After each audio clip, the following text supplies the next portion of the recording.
오늘 우리에게 주시는 하나님 아버지의 말씀은 사도행전 8장 14절에서 17절입니다.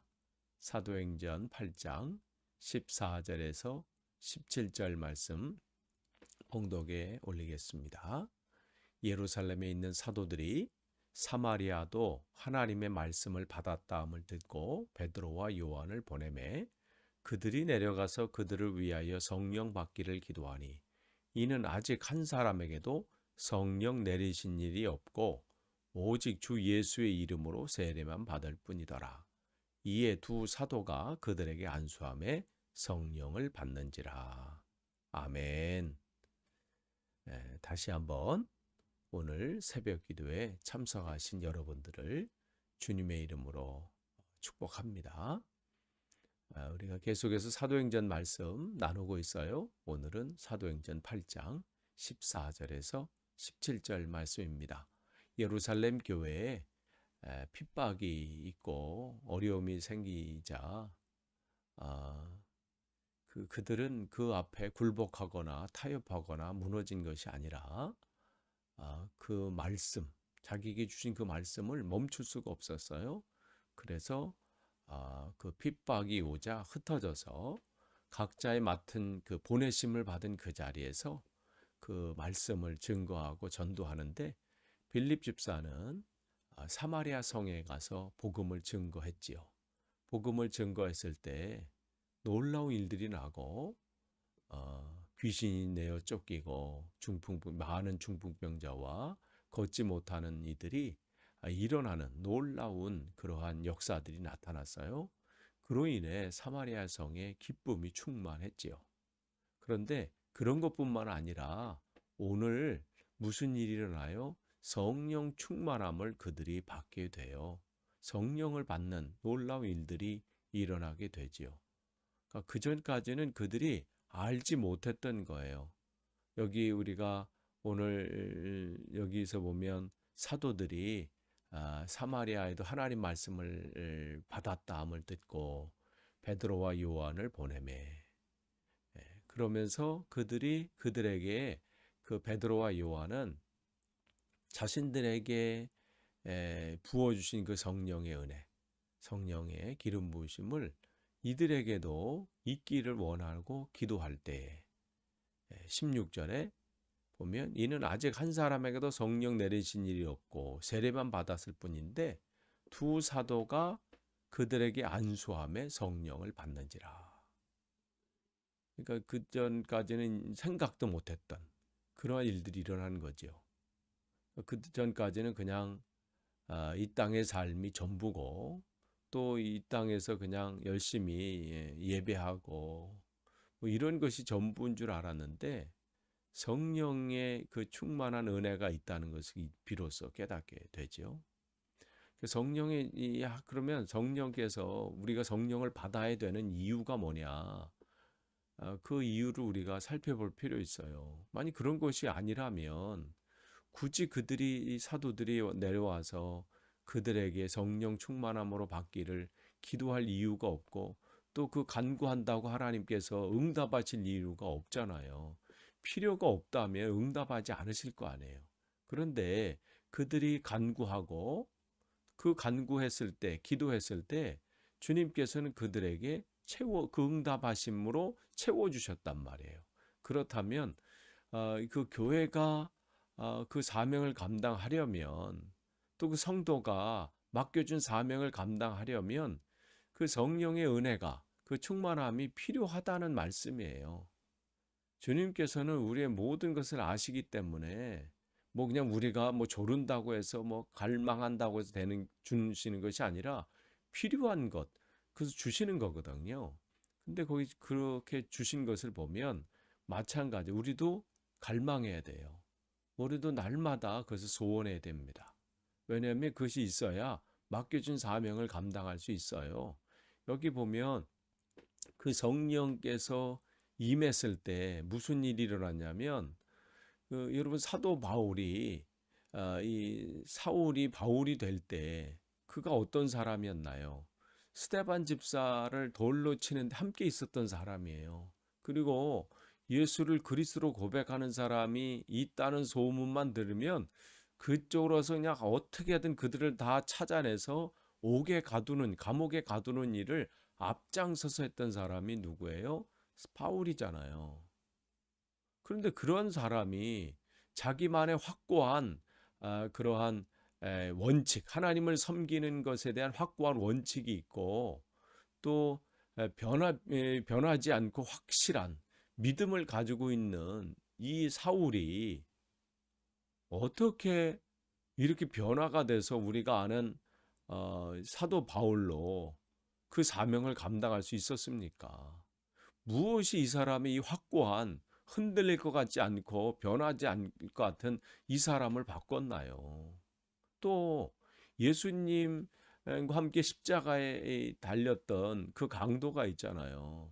그냥 잡범이 아니에요. 무슨 어디 파렴치범이 아니라 그는 그 당시에 있던 열심 당원이잖아요. 그러니까 이 로마의 압제에 이겨내기 위해서는 이 감당하기 위해서는 우리가 그들과 무력으로 대항해서 싸워야 된다고 하는 사람들이란 말이에요. 그러니까 그들에게는 분명한 사상과 원칙과 철학이 있어요. 그러니까 웬만히 누가 뭐 그를 설득한다고 해서 변할 만한 그런 사람이 아니란 얘기예요. 그런데 어떻게 그 사람이 그렇게 십자가상에서 마지막에 변화할 수 있는 힘은 뭘까요? 어떻게 이렇게 우리가 주위에 보면 그렇잖아요. 야, 다른 사람은 몰라도 저 사람은 절대 안 변해. 저 인간은 뭐 안 변할 거야. 근데 그런 사람 중에 변한 사람들 있잖아요. 우리가 아니 어떻게 저렇게 변할 수 있지? 어떻게 저렇게 하나님 손에 붙들려서 하나님의 사명을 저렇게 감당하지? 그럼 그런 분들은 어떻게 변화가 됐을까요? 어떻게 그 사람의 생각과 마음과 그 모든 것을 바꾸는 힘은 뭐예요? 성령이에요. 성령이 아니고서는 그러한 일들이 일어날 수 없다는 것이죠. 사울이 바울이 되는 것은 그 사람이 뭐 갑자기 어떤 생각이 바뀌어져서가 아니에요. 그의 생각과 마음과 그의 정신과 모든 가지고 있는 모든 틀을 성령께서 이 간섭하시고 역사하셔서 그를 바꾸신 거예요. 그러니까 사람이 바뀌려면 그 사명의 자리로 온전히 서려면요. 우리가 할 수 있는 게 아니에요. 성령께서 그 영혼에게 역사하셔야 돼요. 그래서 우리가 간구해야 합니다. 하나님, 그들에게도 성령께서 역사해 주옵소서. 그 일들이 일어날 때 변하는 거예요.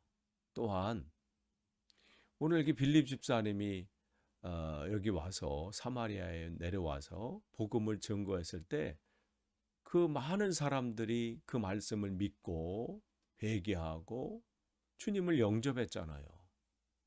아니 어떻게 이러한 일들이 일어났죠? 아니 빌립이 어떤 사람이에요? 사마리아 사람이 아니에요. 이방인이에요. 또 빌립에 대해서 아는 바도 없어 이 사람들이. 그리고 뭐 그가 뭐 대단한 사람도 아니고 평범한 사람이에요. 그런데 그가 내려와서 예수 그리스도를 전했다고 해서 사람들이 그 말을 따르고 믿고 변화되고 회개해서 주님을 영접한다? 그게 가능한 일일까요? 사람이 노력으로? 사람이 애쓴다고? 그러면 뭘로 우리가 설명할 수 있을까요? 이들이 빌립 집사의 그 설교를 듣고 그 가르침을 듣고 이렇게 변화되고 하는 것은 뭐예요? 성령의 역사예요. 성령께서 하신 거예요. 성령께서 그 빌립 집사의 입을 통해서 말씀하셨을 때 빌립 집사 안에서 빌립을 집사를 통해서 하나님께서 증거하셨을 때에 그들에게 어떻게 해요? 영향력이 끼친 거예요. 그러니까 그 말씀 앞에 자기 죄가 보이는 거죠. 죄가 보이니까 어떻게 해요? 그 전까지는 괜찮은 사람인 줄 알았어요.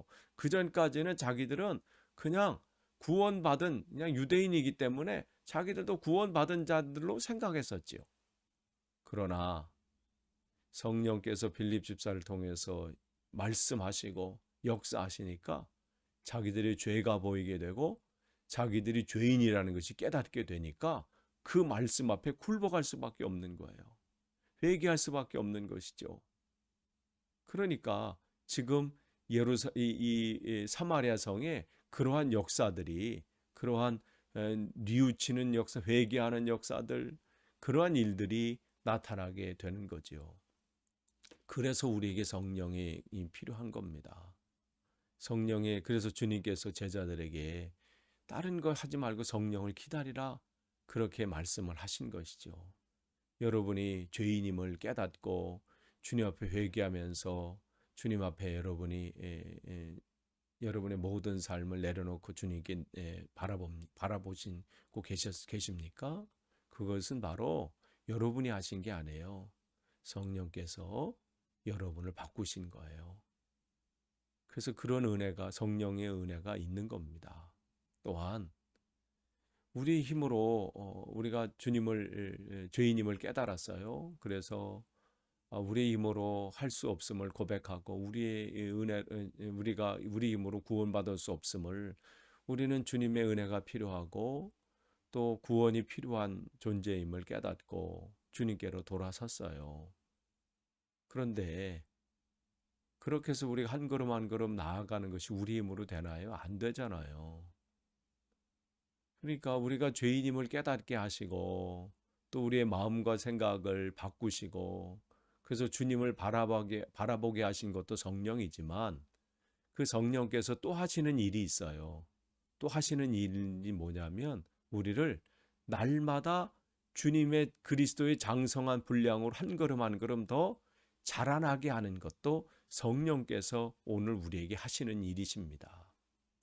우리가 세속에 물들지 않고 한 걸음 한 걸음 주님께 더 나아갈 수 있고, 죄악에 물들지 않고 오늘도 오직 주의 사랑에 매여서 그 주님의 뜻 안에 한 걸음 한 걸음 나아가게 하는 그 힘을 누가 주시는 거예요? 그것도 성령께서 힘을 주셔서 그 일을 감당하게 하시는 거예요. 이것을 성화라 그러잖아요. 우리 힘으로 안 돼요. 우리의 노력으로 결단으로 되지 않아요. 성령께서 우리 안에 계셔서 오늘도 우리를 이끌고 계시기 때문에 우리가 오늘도 조금씩 주님을 닮아가고 있는 것이잖아요. 그게 오늘 여러분 안에서 또 제 안에서 성령께서 하시고 계신 역사입니다. 일이신 거예요. 그래서 우리가 어제보다는 오늘 조금 더 주님께 더 가까이 나아갈 수 있는 그러한 모습이 우리에게 발견되어지는 거예요. 지금까지 우리가 이렇게 믿음 안에서 자라나고 또 성장하고 또 성숙해 가는 거, 우리가 뭐 한 거 있나요? 주님께서 우리 안에서 하시는 것이죠. 지금 사마리아 성에도 그 일이 지금 일어나고 있는 거예요. 그 일들을 하려면 성령이 필요해서, 그 은혜가 필요한 거예요. 그래서 사도들이 내려와서 그 사마리아 교회에게 하나님께 간구한 거예요. 하나님, 우리에게 부어오신 그 성령의 그 선물인 성령을 이 교회에도 부어주셔서 하나님 이곳에서 또 맡겨준 귀한 사명 또 감당할 수 있게 하옵소서 간구한 겁니다. 이 간구는 우리에게도 필요해요. 우리 힘으로 할 수 없어요. 날마다 성령의 능력을 구해야 합니다. 직분 감당하는 것도 마찬가지고요. 우리가 복음을 증거하는 것도 마찬가지고, 또 이 시대의 믿음으로 흔들리지 않고 살아가는 힘도 바로 우리 힘이 아니라 주님의 힘, 성령의 능력이 필요합니다. 그래서 구해야 되고요. 또 그것을 우리가 또 간구해야 합니다. 또한 우리 자녀들에게, 또 우리 교회 모든 성도들에게 또 그러한 능력이 임하기를 우리는 간구해야 합니다. 아무쪼록 여러분의 오늘도 우리 부어주신 그 성령의 능력이 여러분에게 충만히 임해서 귀한 사명 잘 감당하시고, 또 이 시대에 맡은 바 귀한 직분들 잘 감당하시기를 간절히 축원합니다. 기도하겠습니다. 하나님 감사합니다. 오늘도 귀한 또 하루를 허락하시고 또 말씀으로 시작하게 하시니 감사합니다. 하나님, 빈들의 마른 풀 같은 우리의 심령에 주의 성령을 부어주셔서 맡겨진 귀한 사명 기쁨과 감사함으로 잘 감당하도록 역사해 주옵소서. 예수님의 이름으로 기도하옵나이다. 아멘.